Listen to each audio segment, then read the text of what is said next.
Hello everyone, I'm Siri. Welcome to the Little Stories. Today I'll show you how to make delicious pepper chicken fry. Let's get started.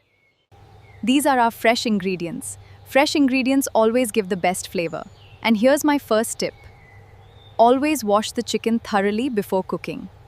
Before we begin, let's quickly look at our ingredients. We have fresh chicken.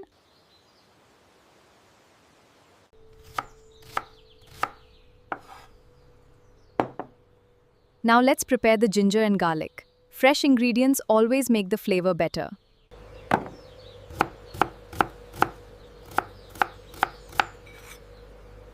Fresh ginger and garlic and flavorful pepper chicken fry.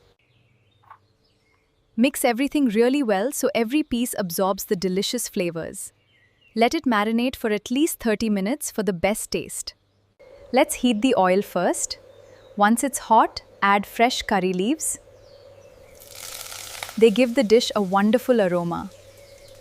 Add the marinated chicken to the hot pan. Cook on medium heat and stir gently until the chicken becomes juicy and tender.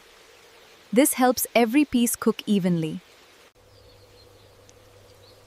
Now add freshly crushed black pepper at the end. It gives the richest aroma and the best flavor. Wow! It's so juicy, perfectly peppery, and absolutely delicious. You should definitely try this at home. Thank you so much for watching. I hope you'll enjoy making this pepper chicken fry at home. Please like, share, and subscribe to the Little Stories. See you in my next recipe. Bye!